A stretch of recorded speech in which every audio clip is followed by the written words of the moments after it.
Did you know why Robert Baratheon was able to defeat Prince Rhaegar Targaryen at the Battle of the Trident? It wasn't prophecy. It wasn't luck. It was strength, timing, and the cruel logic of the battlefield. But that single blow, the hammer striking the dragon chest, was not the beginning of the story. It was the end of one that had been written in whispers long before the river ran red. The realm had known peace for nearly 2 decades under the Targaryens. Then came a tourney at Harrenhal, a festival of banners and songs. Prince Rhaegar Targaryen, heir to the Iron Throne, won the lists that spring. And before the eyes of 1,000 lords, he set the crown of winter roses upon the lap of Lyanna Stark of Winterfell. Not his wife, Elia of Dorne, but the daughter of the North. Whispers became rumors, and rumors became fury. The mad King Aerys saw conspiracies everywhere, and in his madness, he demanded blood. Rickard Stark was burned alive in his armor. His son Brandon strangled trying to save him. Their cries filled the Red Keep, and from that day, the realm was lost. When the ravens flew to the Vale, King Aerys demanded Lord Jon Arryn surrender his wards, Robert Baratheon and Eddard Stark. But Arryn refused. Instead, he raised his banners. And in that refusal, rebellion was born. 3 great houses stood together, the Stag of Storm's End, the Wolf of Winterfell, and the Falcon of the Eyrie. The Riverlands joined them through Catelyn Tully marriage to Eddard Stark. For Robert, the war was never about prophecy or crowns. It was vengeance, pure and burning. He fought for the names of the dead and for the woman taken from him. And at the end of that long road stood Rhaegar Targaryen, a prince who dreamed of peace and a man who believed his destiny could save the realm. Their paths would meet at the Trident, one armed with prophecy, the other with a warhammer. And when steel met flesh and rubies fell into the river, the 7 kingdoms changed forever. That was how Robert Baratheon defeated Rhaegar Targaryen. But this is the story of how the realm destroyed itself long before that day. The story of Robert's rebellion did not begin with fire or steel. It began with a song and a crown of flowers. In the year 281 after Aegon's conquest, Lord Went of Harrenhal held a tourney so grand it drew every corner of the realm. The fields along the God's Eye bloomed with tents of every color. Knights came to chase honor, lords came to bargain, and small folk came simply to see dragon's blood in motion. Prince Rhaegar Targaryen, heir to the Iron Throne, rode among them. He was 23, tall, lean, and solemn, a man more given to books and harp strings than to wine or laughter. Yet when he entered the lists, none could stand before him. He unhorsed men famed for their strength and finished the tilts without a scratch upon his silver armor.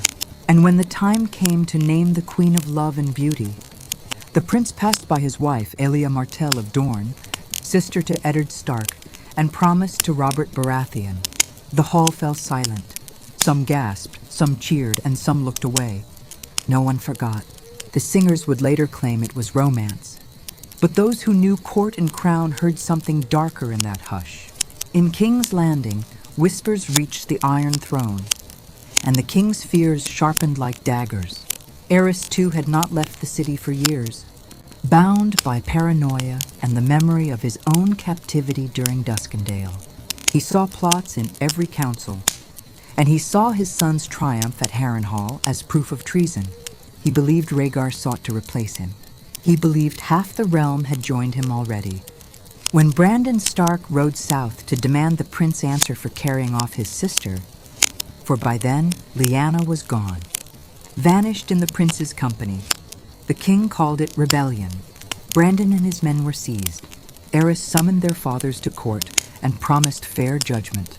When Rickard Stark arrived to plead for his son's life, the king ordered him bound in his armor, suspended above wildfire. and roasted alive while his son strangled himself struggling to save him.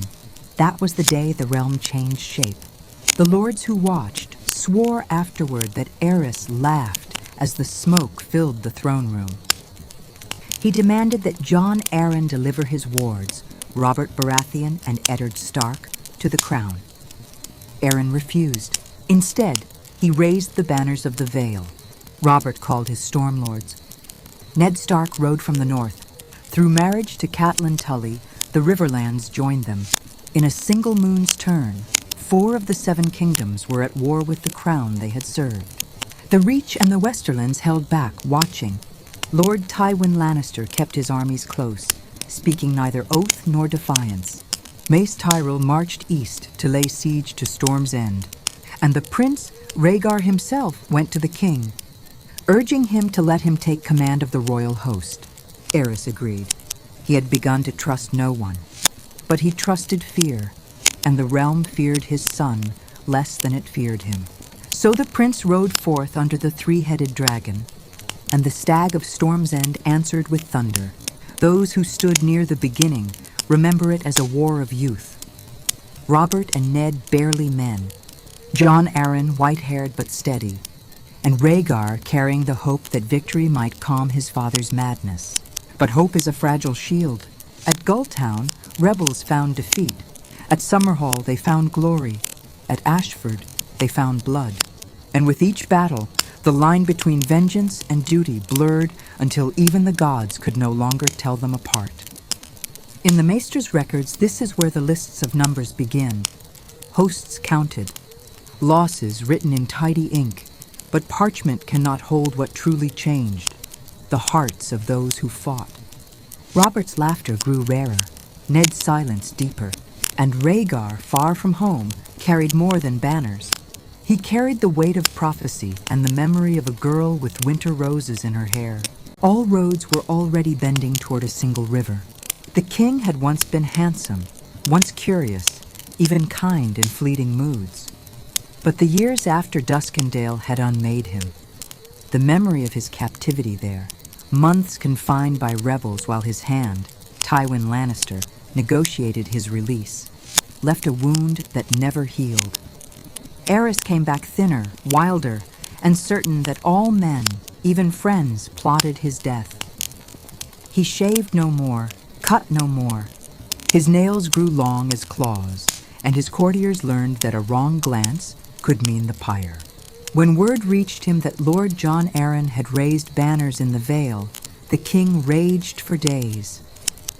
He ordered the pyromancers of the Guildhall to prepare wildfire in secret for the defense of the city, though even then the stores could have drowned a castle in green flame. He sent ravens to the Reach, the Westerlands, and Dorne, commanding them to strike the traitors. Some answered, some hesitated, but all feared to refuse. The small council dwindled. Where once wise lords had spoken, now only Grand Maester Pycelle, Lord Rossart the pyromancer, and a handful of trembling scribes remained. Rossart told the king that wildfire was pure and would cleanse his enemies. Aerys listened and began to dream of fire not as a weapon, but as salvation.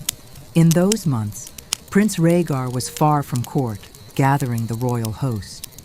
He urged his father to let him lead it, hoping victory might calm the madness that consumed the throne. Aerys agreed, but not from trust. He wanted his son gone from the city, away from the whispering court that already spoke Rhaegar's name with reverence. The king stayed behind, surrounded by his alchemists and by fear. As the war dragged on, ravens brought tidings of battles won and lost, of Storm's End under siege by Mace Tyrell, and of Robert escapes that defied reason. Each victory of the rebels deepened Aerys' delusion that traitors filled every shadow. He forbade the court to leave the city. He had the gates sealed at night and stationed pyromancers along the walls as if wildfire could guard against treason. The Queen Rhaella lived in quiet terror, praying for her son's return and for mercy the gods no longer granted. Her second child, Viserys, clung to her skirts as the smell of pitch grew stronger in the air. When she begged the king to send them to Dragonstone for safety, he refused at first, then relented only when Rhaegar demanded it. So Rhaella and the young prince sailed east while the Iron Throne sat in silence beneath its mad master. Meanwhile, far from the city, Rhaegar gathered what strength remained to the crown. He called banners from the Reach and from Dorne, and men came out of duty, not faith. Even among loyalists there were whispers that the prince sought not only victory, but a cure for what his father had become. Yet the war's weight pressed on all. The riverlands burned, the stormlands bled. The people cried for peace, and the peace could come only through one man's death or another's. When Rhaegar rode south from the Trident to consult his father, he found the court a ruin of fear. The king scarcely recognized him. Witnesses wrote that Aerys muttered of wildfire caches beneath the city, to be lit should treachery come. Rhaegar left again in despair. He told the council that once the rebellion was ended, there would be changes. Those words reached the king's ears, and they poisoned what little reason he had left. By the time Rhaegar returned north to face Robert Baratheon, Aerys was convinced his son meant to depose him. He named Rossart his new hand of the king and ordered the wildfire hidden throughout King's Landing. He swore that if the city fell, it would burn with all its traitors inside. In the castle gardens, the trees withered from neglect. In the throne room, the Iron Throne itself cut the king when he sat too long, yet he would not leave it. He said the steel whispered to him. He said it told him who was loyal. The lords of King's Landing avoided his gaze, and the guards flinched when he laughed. Thus the Red Keep, once heart of a realm, became a furnace for a single man's terror. Outside, the banners of the stag and wolf and falcon drew ever closer. Inside, the dragon devoured itself. When the final ravens came, news of the prince fall at the Trident, the king's last tether to the living world snapped. What followed would be written in blood and green fire. While madness ruled in King's Landing, the storm was gathering strength beyond the walls. In the Vale, Lord Jon Arryn's banners filled the mountain passes. He had been a second father to both Eddard Stark and Robert Baratheon, and when he raised his sigil of the falcon against the Iron Throne, others followed. It was said that Robert laughed when he first heard the news of the rebellion. "Now," he told the men around him, "we'll see who truly wears the crown." The rebels moved fast. Robert rode from Storm's End to rally the Stormlords. Ned called the banners of the North, and together they forged a host strong enough to challenge the dragons. The Riverlands joined them through Hoster Tully, whose daughters, Catelyn and Lisa, now bound the Starks and Arryns by marriage. It was an alliance of necessity, but also of love and vengeance, tied by honor as tightly as by blood. Their first trial came at Gulltown. When Lord Arryn called his banners, the Vale was not of one mind. House Grafton held the port for the crown and refused to yield. Robert, hungry for battle, led the assault himself.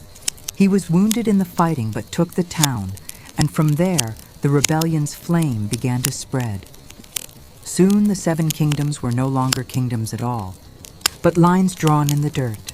The Reach and the Stormlands clashed along the Mander, while in the Riverlands the Tullys and the Daeris fought neighbor against neighbor. The war's shape was not clean, it was chaos. Robert's early victories gave him fame, but not yet triumph. At Summerhall, he struck hard and drove back the Loyalist vanguard. At Ashford, he met his first true defeat, when Lord Randall Tarley of the Reach broke his line beneath the banners of Mace Tyrell.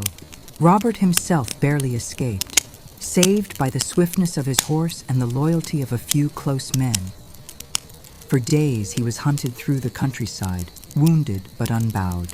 Even then, the songs say, he laughed, because the chase kept his blood hot. It was in the Riverlands that the rebellion found its heart again. Robert's wound healed under the care of the small folk who fed him in barns and cellars. They did not love him for his crown. They loved him because he fought the king who burned their kin. Word of his endurance spread faster than any raven, and soon the name Robert Baratheon meant hope to those who had none. Aerys's armies pursued him relentlessly. The king's new hand, Lord John Connington, cornered Robert at Stony Sept, determined to end the war with one swift stroke. Robert hid within the town, while loyalists searched every street and cellar. When the noose drew tight, it was Eddard Stark who arrived with reinforcements, slipping through the rain to lift the siege. The battle raged through the narrow lanes, and before the day was done, the royal host was broken. The victory became legend, the Battle of the Bells, named for the sept bells that tolled as the fighting spread from house to house. There, Robert slew Sir Miles Mooton of Dragonstone, and proved that his hammer could strike fear even into those who served the dragon directly. When the smoke cleared, John Connington's pride was ash. He fled and was soon stripped of title and lands. The rebellion, once a desperate cause, now roared like a storm without end. While Robert fought and bled, the world around him was changing. Storm's End, his ancestral seat, was still under siege by Mace Tyrell and Paxter Redwine. Its garrison commanded by Robert's younger brother, Stannis Baratheon. For nearly a year, the castle held against starvation and disease. Men boiled leather and ate rats, but Stannis would not yield. Only the daring of one smuggler, a man later known as Davos Seaworth, brought them onions and food enough to survive. For this, Robert later knighted him, giving him the title Ser Davos and a new sigil, a black ship bearing an onion. Elsewhere, the Lannisters watched and waited. Lord Tywin, once Hand of the King, kept his armies within the Westerlands. He sent no aid to the Iron Throne and no answer to Robert's letters. Both sides looked west, wondering when the lions would wake and for whom they would roar. In Dorne, the silence was heavier still. Elia Martell, Rhaegar's wife, remained in the Red Keep under the king's watch, while her brother, Prince Doran, stayed his hand. But there were whispers that Oberyn Martell was readying his spear should vengeance call. By then, Rhaegar had returned to the field. He had gathered fresh strength from the Reach and Dorne and commanded the might of the royal host. The prince was determined to end the war quickly and restore the peace his father had destroyed. Some say his face was grave and haunted, as though he knew that destiny itself waited for him at the crossing of the Trident. In the spring of 283 AC, both armies began to march. North from King's Landing came the dragon banners, red and black beneath a darkening sky.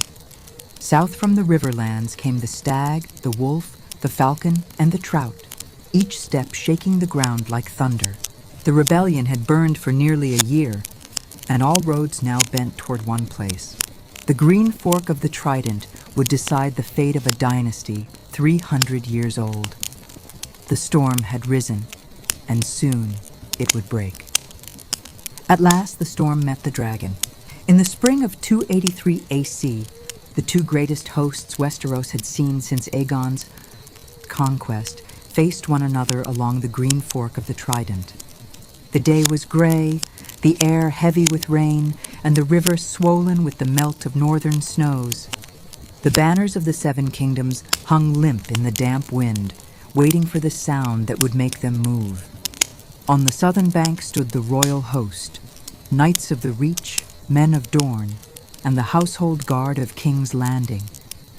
At their head rode Prince Rhaegar Targaryen, crowned with rubies, clad in black plate and bearing a three-headed dragon upon his breast. To his side were Jon Darry, Barristan Selmy, and Richard Lonmouth, loyal to the end. On the northern bank waited the rebels, men of the Vale, the North, and the Stormlands. Their armor was dented, their banners torn, but their hearts were steady. At their center stood Robert Baratheon, Lord of Storm's End, his great warhammer resting across his saddle. Beside him rode Eddard Stark and Jon Arryn, the companions who had carried him from flight to fury. Each army numbered tens of thousands, yet all chronicles agree. When the horns sounded and the lines advanced, the world seemed to narrow to two men. The fighting began before dawn's full light. The riverbed churned to mud as horses crashed together. Arrows darkened the sky, and the first rank of both hosts vanished beneath the spray. The royalists pressed from the south, driving the rebels toward the ford, and for a time it seemed the dragon would prevail. Then Robert came forward. He broke through the melee like a boulder through reeds, hammering aside men and mounts alike.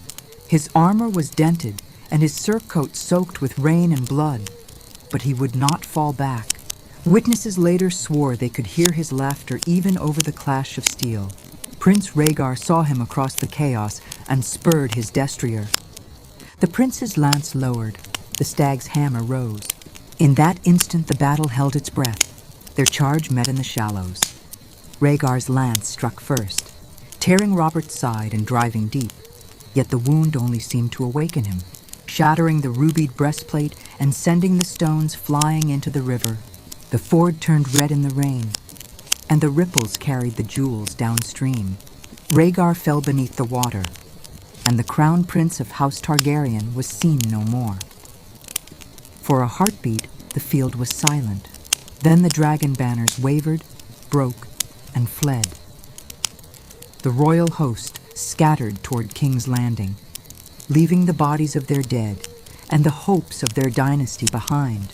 When the fighting ended, Robert was carried from the river half-conscious, his wound bound with torn cloaks. Eddard Stark found him later among the dead, staring at the water where the rubies still gleamed beneath the current. "The dragon is slain," Robert said, "and the realm is ours." He was wrong on both counts. Sir Barristan Selmy lay grievously wounded among the fallen. Robert ordered that he be tended and sent back to the capital unharmed, proof that even in victory he could still remember honor. The rest of the field was left to the crows. From the Trident, the Storm Lords marched south. The rebellion had become conquest, and the Iron Throne now waited for whoever reached it first. Ravens flew ahead of them, bearing tidings of Rhaegar's death. When those messages reached the Red Keep, King Aerys's last hold on reason snapped. He called for wildfire. He commanded that the city burn, that all his enemies and all his people perish together. But that tale belongs to the next chapter. For now, remember only this. The Crown Prince died not in a tourney field, nor in a hall of prophecy, but knee-deep in mud beneath a storming sky. A hammer ended 300 years of dragon rule, and with that single strike, the Age of Fire gave way to the Age of Men. The singers will always tell it as a duel of destiny, light against darkness, prophecy against wrath. But the chronicles know better. It was strength against skill, courage against command, and a realm's sorrow against a realm's fury. The prince fought for peace. The Lord fought for love. Only one left the river alive, and so the Trident took its name, the Ruby Ford, where hope sank, and the Song of Dragons ended in silence. When word reached King's Landing that Prince Rhaegar had fallen at the Trident, something inside the Red Keep broke. The courtiers said the king did not sleep, did not eat, did not even rise from the Iron Throne. He sat there day and night, muttering to himself. Fingers slick with old blood from the blades of the throne, he called his friend. He asked again and again, "Where is my son?" And when they told him, he said only, "Then we shall burn them all." It was then that Aerys gave his final order. The pyromancers were commanded to ignite the wildfire caches hidden throughout the city, beneath the Great Sept, the guild halls, and even the hovels of Flea Bottom. He meant to turn King's Landing into a funeral pyre, to take his enemies and his people with him into the green inferno he called justice. From the west came the lions of House Lannister. Lord Tywin, who had watched the war from behind closed gates, now rode for the capital with 20,000 men beneath the golden banner of his house. He sent word ahead that he came in peace to defend the city for the king. The gates were opened. The king's last act of trust was his undoing. For when the Lannisters entered the city, they did not halt, they sacked it. Soldiers poured through the streets, plundering, burning, and killing in the name of a crown already lost. In the Red Keep, the King Justice finally found him. Sir Jaime Lannister, youngest knight of the Kingsguard, had served faithfully at Aerys' side since he was 17. He had watched the murders, the madness, and the wildfire grow. Now, when the pyromancer Rosart came to deliver the King Ye's final command to burn the city, Jaime struck him down. Then he turned his sword on the king himself. The stories differ on what was said. Some say Aerys cried out for mercy, others that he shouted, "Burn them all," even as the steel entered him. Jaime spoke only once afterward. "I was sworn to guard the king's life and the lives of the people. I chose the latter." When Lord Tywin's soldiers reached the throne room, they found the Mad King sprawled across the steps of his throne, the floor red beneath him, and Jaime seated below, his sword across his knees, the dragon banners still hanging overhead. The Kingslayer was born that day, and though the realm was saved from wildfire, his name was forever damned. Elsewhere in the castle, the last remnants of House Targaryen were destroyed. Elia Martell, wife to Rhaegar, and her children, Rhaenys and Aegon, were murdered in their chambers. Elia's screams echoed through Maegor Holdfast as Sir Amory Lorch and Sir Gregor Clegane carried out the work.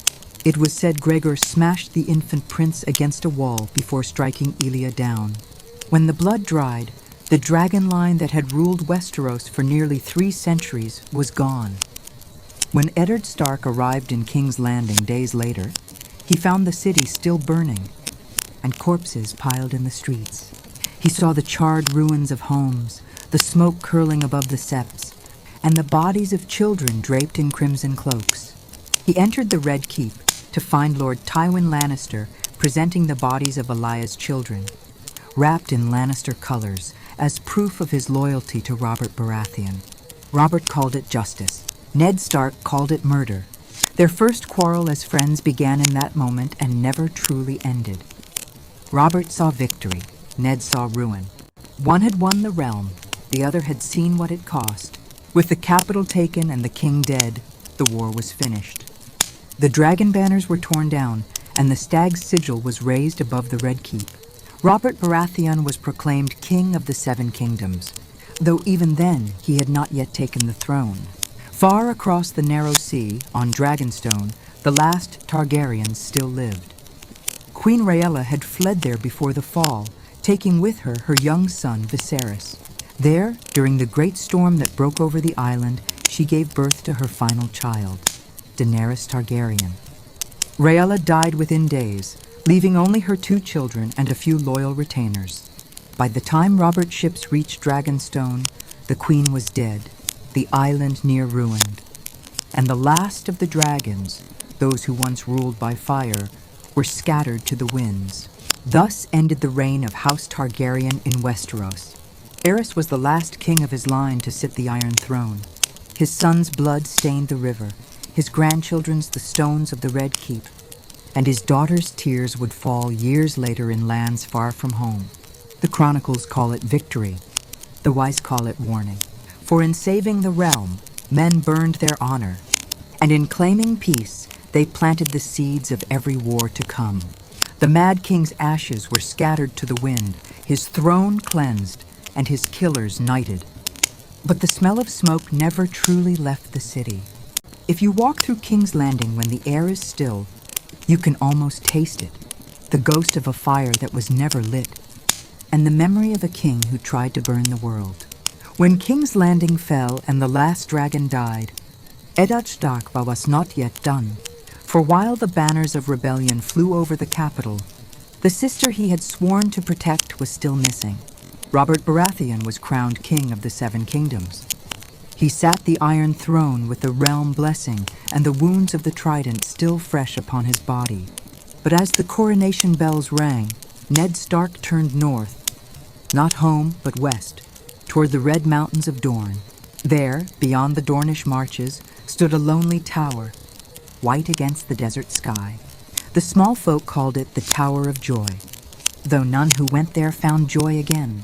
According to every chronicler, it was there that Ned found what remained of the Kingsguard, Sir Arthur Dane, the Sword of the Morning, Sir Gerald Hightower, the White Bull, and Sir Oswell Went, the king's loyal knight.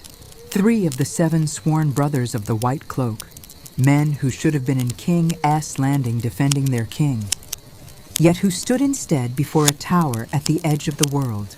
Ned rode with 6 companions: Howland Reed, Ethan Glover, Martin Castle, Theo Wool, Mark Risewell, and Sir Willem Dustin. He asked the knights why they were there when their king was dead and their prince slain at the Trident. Sir Gerald Hightower answered, "We swore a vow." No more was said. They fought. The morning was bright and cruel, and it is said the dawn reflected on Dane's great sword, dawn, until the blade itself seemed made of sunlight. When it ended, only 2 men still lived, Eddard Stark and Howland Reed. The rest lay dead in the dust, their vows kept. What Ned found within the tower has been written only in hints and memory. He never spoke of it, not even to his wife, not even to Robert. Yet those who served him said he returned from Dorne changed, graver, quieter, as if some part of him had been left in that place. All that is known for certain is that inside the tower lay Lyanna Stark. She was dying, pale as snow, her bed drenched in blood, and the smell of roses filling the air. Ned found her there, whispering his name. She begged him to promise her something, though none but he ever knew what that promise was. When she died, he wept beside her, and the war was truly over. When Ned returned north, he carried with him her bones, wrapped in linen and winter's silence. He brought them home to Winterfell, where they were laid to rest in the crypts beneath the castle she had once run through laughing. To Robert he brought only her memory and her crown of winter roses. The king asked again and again what had happened in Dorne, but Ned gave him no answer. He told no tale of the tower, nor of the fight, nor of what lay within. All he said was that Lyanna was gone. The singers would later turn that silence into a dozen songs. Some say the tower held the corpse of Rhaegar himself. Others, a relic of his prophecy. The truth, like the promise, was buried with the dead. From that day, Eddard Stark's loyalty to Robert never wavered. Yet their friendship was never the same. Robert spoke only of vengeance, of the Targaryens who had escaped across the narrow sea. Ned spoke of duty and of peace. Between them lay a grave neither would name. Years later, when Ned's bastard son asked who his mother was, he said only this: she had a kind heart. That's all you need to know. And so the Tower of Joy passed into legend, its stones scattered, its truth lost to time. Some call it the last chapter of Robert Rebellion, others, the first page of what would come after. For in that lonely tower in Dorne, 2 lineages ended, and one began. And from a promise made in blood and sorrow came the seed of a war that had not yet begun. The rebellion that had started with a crown of roses ended with a whisper between a brother and a dying girl. It was not fire that ended the dragons, nor steel that unmade the realm, but the quiet of a promise that no man would ever understand. The war was over, but peace did not come easily. Robert Baratheon sat the Iron Throne, the first of his house to wear a crown. The great lords bent the knee, the faith blessed his rule, and the people cheered the fall of dragons they had never seen. Yet beneath the noise of victory lingered the silence of all that had been lost. The realm had bled for nearly 2 years. The Reach mourned sons who never returned. The Riverlands smoldered. The Stormlands were half in ruin, and the North waited for its lord to return. King's Landing itself stank of smoke and rot, and the Iron Throne still cut those who dared sit upon it. Robert called it the price of freedom. Eddard Stark called it the cost of pride. The new king's first act was to cleanse the realm of dragons.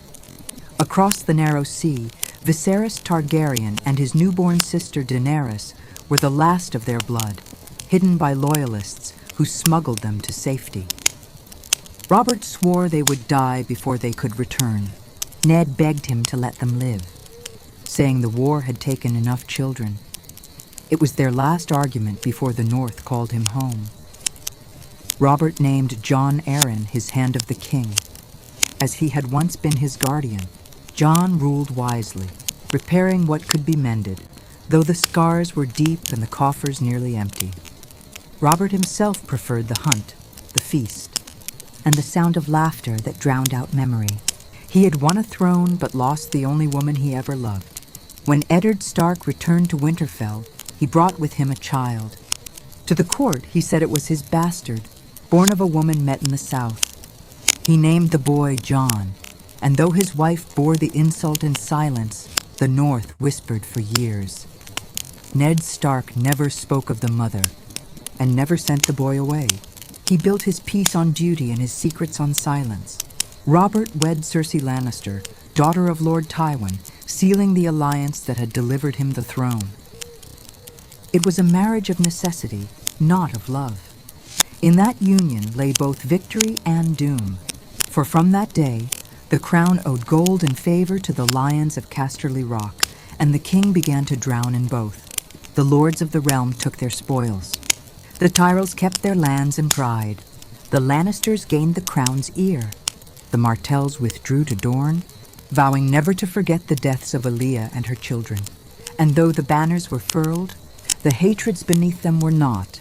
Robert's court grew loud and gilded. The king feasted, drank, and hunted while his council kept the realm from collapse. He gave honors freely, titles lavishly, and coin carelessly. He could crush a man in battle, but not his own longing. When he looked at the Iron Throne, he saw not a prize, but a prison built of blades. Ned Stark stayed in the North, ruling justly but never smiling as he once had. Those who knew him said he was a man with two faces, one for his children and one for his memories. He spoke little of the war, never of the Tower, and only once of the king. Robert, he said, was the truest friend I ever had, and the worst king the realm ever knew. Yet even in its unease, the realm prospered. For a time, the harvests were rich, the roads safe, and the dragons only a memory told in the flicker of candles. But the peace was thin. Every victory had left behind a shadow, and the men who had saved the realm were already becoming its ghosts. In the east, the Targaryen children grew, one bitter, one innocent. In the south, Dorne waited. In the west, Lord Tywin counted his debts. And in the north, the snows began to fall again.